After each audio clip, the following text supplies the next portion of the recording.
Well, we really have Star Trek by the balls now, don't we?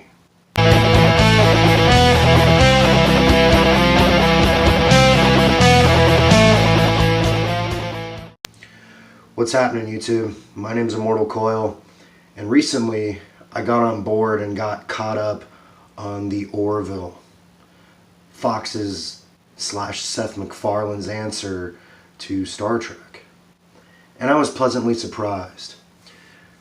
Now, before we launch into this, I want to apologize for the quality of my voice. I'm getting over a cold.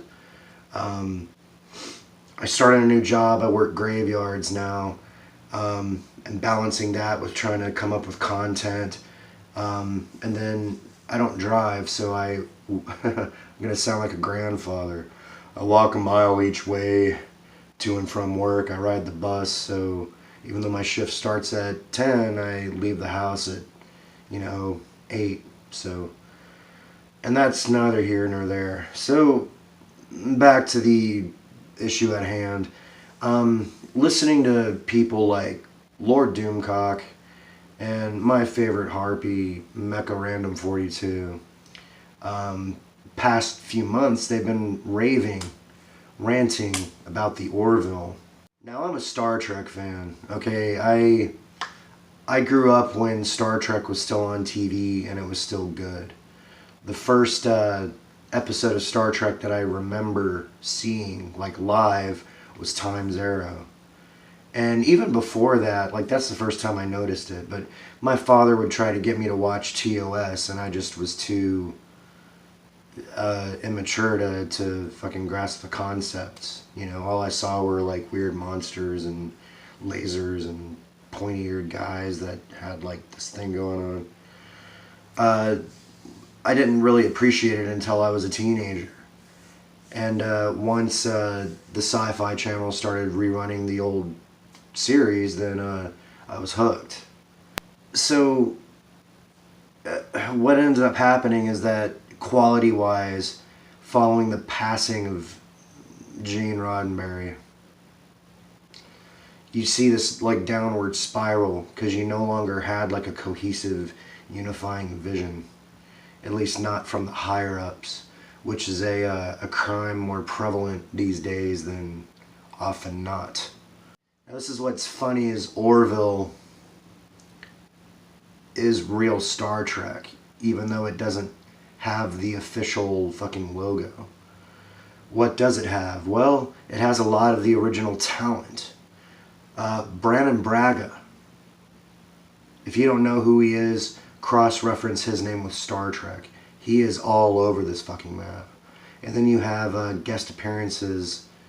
Jonathan Frakes directed an episode. You have Robert Picardo. So much talent from that series and from that franchise. And here's what's funny, okay? The Orville is heralded by Seth MacFarlane, who you might know from American Dad and from Family Guy and from that stupid fucking movie Ted. Yeah. And so when I heard that that guy was putting together like a Star Trek show, I thought it was sincerely going to be a joke. And look, I'm not going to lie to you, there's some like cheesy Family Guy-esque humor, and in one episode in particular, literally.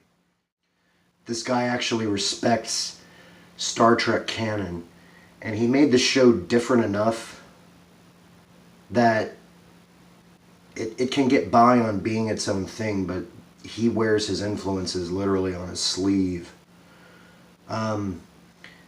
The design of the Orville and the feel of the graphics strike me as being Voyager-esque, but it's more of like a TNG, TOS execution style, and then peppered with like the stupid humor that you would expect from Family Guy, which I wasn't sure I was gonna like, but it actually pulls together quite cohesively because the emotional beats are there. And that's what I require from my Star Trek Orville. Now, something else that I think is worth noting is that Star Trek at its best employed like A plot, B plot scenario, where the A plot was what's going on with the ship, what's going on with outer space and the anomaly, and then the B plot was what character are we developing. So there are no frivolous characters in the Orville. Everybody you see gets fleshed out to a degree. Okay, now I'm not saying that there's not that guy who walks by, or like when the crew is assembled on the fucking shuttlecraft deck, that there's not people that we don't see, but like everybody that we run into, we get like a little bit of them. That's important. It helps to build the crew and the dimension of the ship inside your head. Now listen, CBS, don't rip this off, but pay attention. These are where your viewers are going. Now there's an episode that I want to touch on, and this isn't even the best episode, okay? This is just the one that I think that YouTube can grab onto because it's very close to where society's going, okay? This is season 1, episode 7, and it's called Majority's Rule. Now in Majority's Rule, the crew of the Orville comes upon a planet who is so similar to Earth in its 21st century development that it's striking.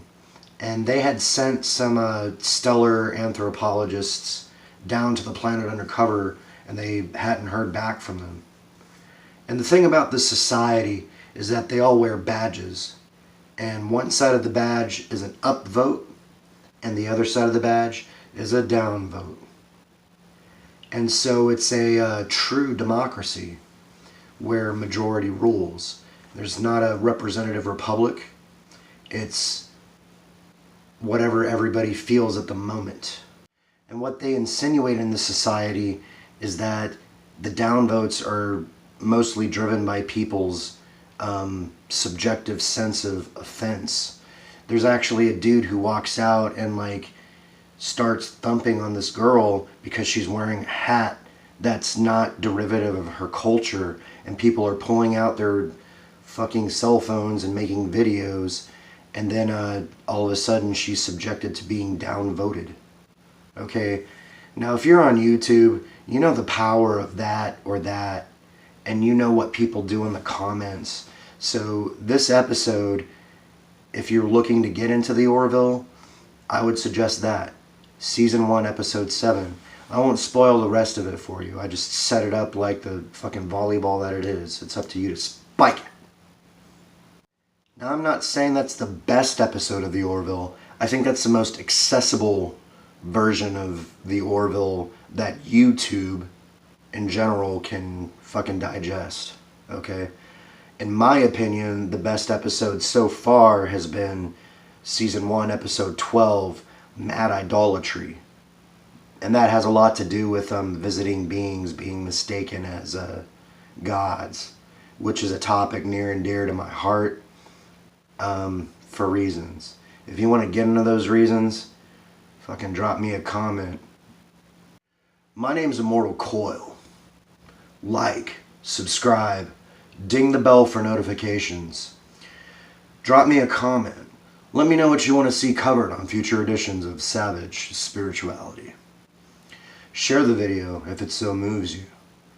And remember, if you're not seeing what you wish to see covered in pop culture, on TV, on the radio, in art, make it. Make it so.